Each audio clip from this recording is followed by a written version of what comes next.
Hello, everybody, and welcome to Parks Bros. It's Drew here, and Six Flags Magic Mountain had something unprecedented happen to it yesterday, and that is the fact that they hit capacity in the park. So on December 30th, 2018, Six Flags Magic Mountain reached capacity. That means that they are no longer able to fit any more people in the park at the given time. It is something that does not happen often at parks unlike Disneyland or even Universal parks, but a Six Flags park hitting capacity is not very common, that is for sure.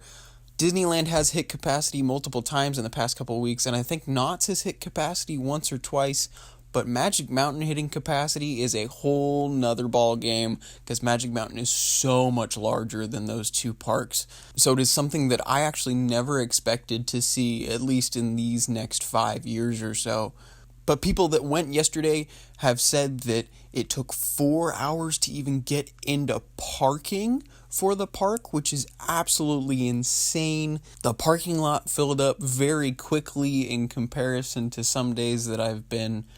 And with it being the last day of holiday in the park and the Christmas lights yesterday, I think a lot more people showed up than thought would have, just to see the lights, of course. So the lights have actually been extended through January 5th, which I think is awesome, the fact that they can expand it throughout the winter break season even farther in. But I think the main culprit of yesterday was the fact that it was a bring a friend free day as well. So you could realistically have a huge crowd of people and then double that with bring a friend free. So this is definitely something that I did not expect to happen whatsoever this year, at least.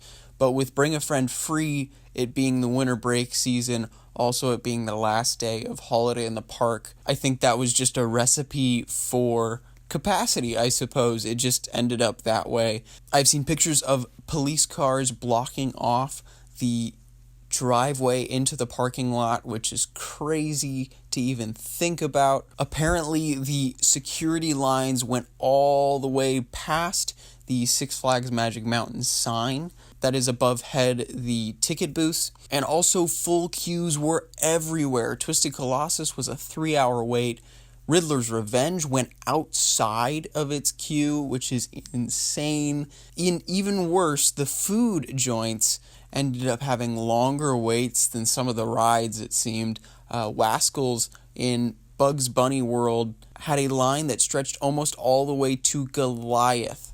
Yeah, it's like a 150-yard walk, maybe a 100-yard walk. That's crazy.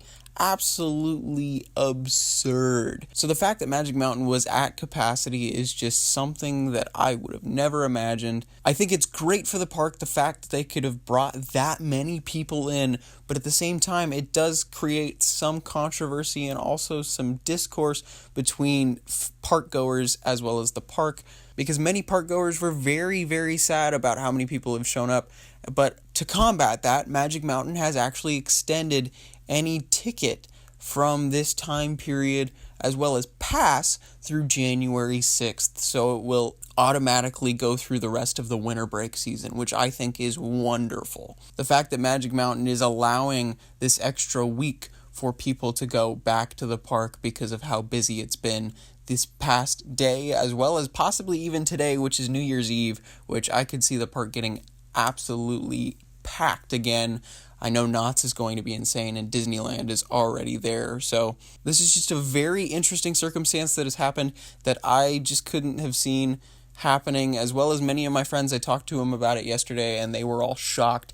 Heck, Viper had a full queue. Viper, the ride that usually never has a queue, was out towards the entrance sign. How insane is that? Oh my goodness. That is how you know it is a truly busy day, is if Viper has a wait at all, let alone it being 45 minutes to an hour plus. It's absolutely crazy. Now, the interesting question is, will we see this more in the future? I do think that the main problem was with it being bring a friend free. If it wasn't bring a friend free, you would have seen a lot less people there, that is for sure. But we will just have to wait and see if Magic Mountain sees this as a great business decision or a not so great, depending on how much money they have gained or lost, which it's probably really hard to tell because we as the public don't know the exact numbers of how much they brought in or not. But I could see it being very great for business, having so many extra bodies buying merchandise, food and drink, as well as even Flash Pass sales could have been up through the roof yesterday as well. So I want to hear your thoughts on this. Will this happen more in the future, in the next year or two? Do you really think that Magic Mountain will fill to capacity again and again, just like Disneyland does on a yearly basis? Or do you think it will probably not happen again, at least within the next couple years? Make sure to let me know, and also let me know if you went yesterday, and let me know how bad it was to be a park goer and how crazy it was to walk around in the park at capacity. I'm really interested to see what it was really like from a first-person point of view. But regardless, thank you for watching. Of course, have a great end of your year, and we'll see you in the next year and on the next ride.